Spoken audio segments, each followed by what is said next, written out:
Today we'll be talking about an interesting topic, the politics of Biafra and the future of Nigeria. And I have an important guest in the house, Dr. Ifeanyi Okonkwo, the mobbing coordinator of Anambra State. You're welcome to the program, sir. Thank you very much. Now, what's mobbing all about? Mobbing stands for Movement of Biafrans in Nigeria. We are a political arm of IPOB, who channels its power to go to the grassroots of all the Biafran land, mobilize people for political purposes, because it is time we mobbing, it is time we Biafrans take over the political space. Okay, so talking about politics, what's Biafran stand in politics as of today? Yeah, Biafran stand in politics today is the time memorial, we've not really taken our politics serious in Biafra.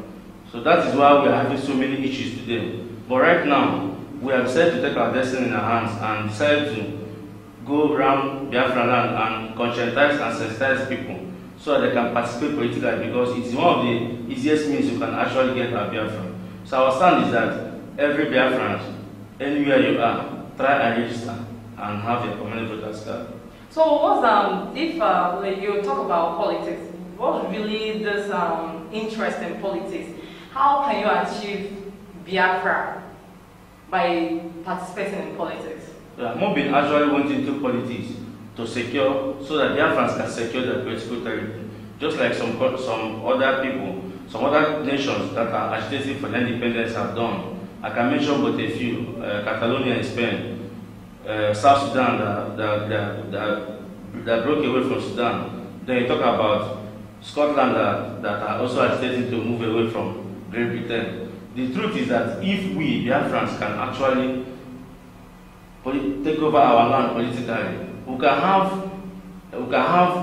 our land secure politically. Then, if we can do that, then that's when we can actually call for a referendum, because we are already controlling ourselves politically. Yes, referendum. Some Biafrans believe that if the coming Anambra State election is being boycotted, that the UN will give them a date for referendum. How true is that claim? No, that is pure fallacy in quote. You know, there's a saying that when my people perish because of lack of ignorance, we Biafrans are not well informed. If you boycott election, you are calling for anarchy.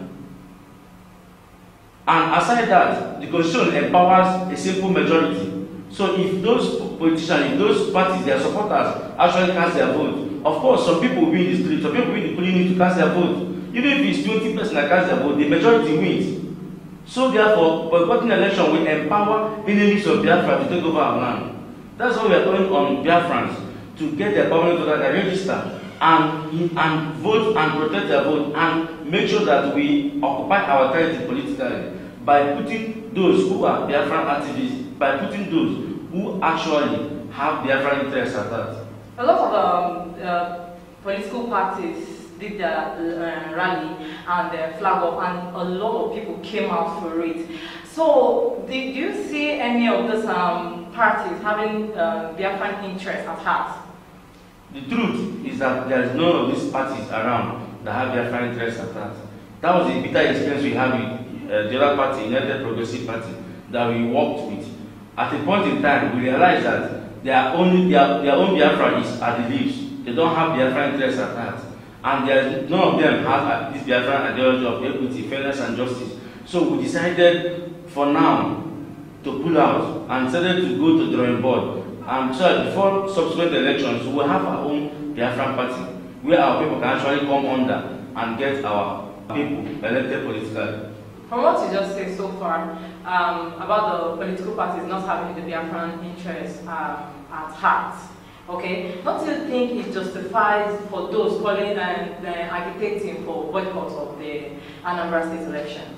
No, not at all. For the opt-in time, I think that boycotting election will bring more problems than solution. That's why we've been telling Biafrans, registered voters in Advert State, to go and cast their vote to any political party of their choice. Because whether we like it or not, come November 18, 2017, there must be election in Advert State, and someone must win. And if the person emerges and realizes that Biafra does not come out emerge to support him, the person might start suppressing our activities here. And the person will always have the back of his mind that his own people did not support him. So it's a game of simple majority. Even if people refuse to come out for the election, as some other group are speculating, definitely someone must emerge. And it will be a backward clash on our ideology of political liberation of Biafra land. So therefore, I advise people to come out and march, those that are registered voters, and cast their vote to any political party of their choice. Because right now, we don't have a candidate. I want to use this opportunity to advise those that does not want to cast their vote that very day. They should stay at home. It is their inalienable right to stay at home. But they should not foment trouble or try to stop those that want to cast their vote on that particular election day. Okay. So it is their right to stay at home and not to vote. And it's also the right of those that want to vote to go and cast their vote.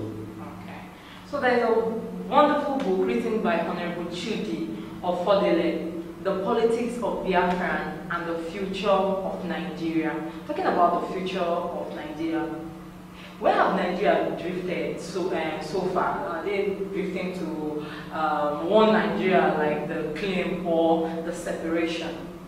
All right. The issue of Nigerian unity has been in question since the build-up of 2015 election, when there are so many inflammatory statements from even the so-called statesmen.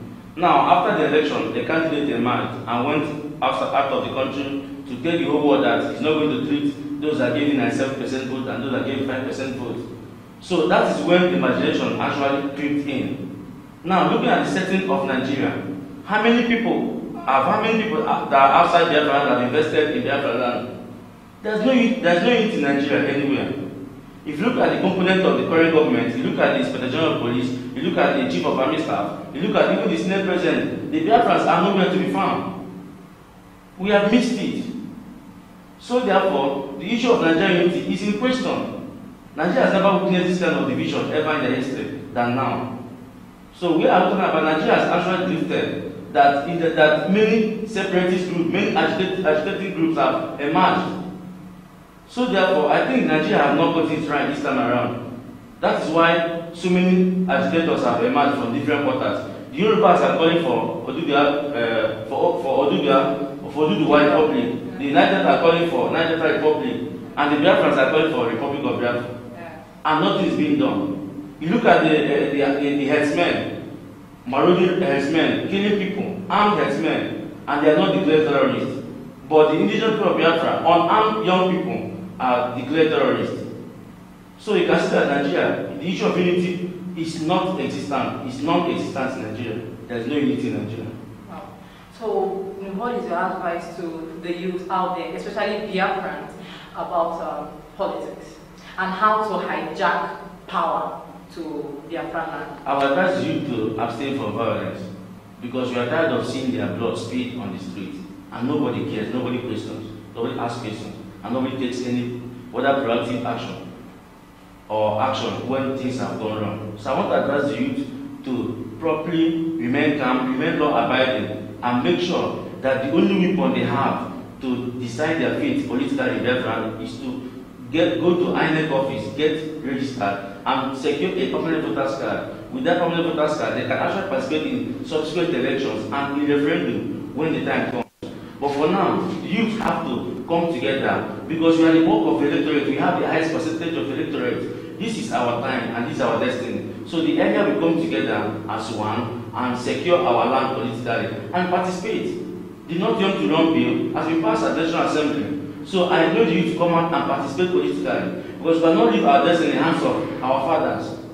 So this is our time, and I'm calling on the youth to come out and participate actively in politics because they are the future of Biafra. Thank you very much, Dr. Ifeanyi Okonkwo. It's a privilege to have you here today. Thank you very much. That is it for today's program. I believe you enjoyed today's program. And thank you for the wonderful comments and thumbs up from last week's video. We really appreciate you. For more videos like this, please do subscribe to our YouTube channel, BVI Channel 1, and always visit our website www.bvichannel1.com. Go to our Facebook page, follow us on our Facebook page, and join us on our Facebook groups. Until I come your way next week, I remain your host, Queen Madu. Stay blessed.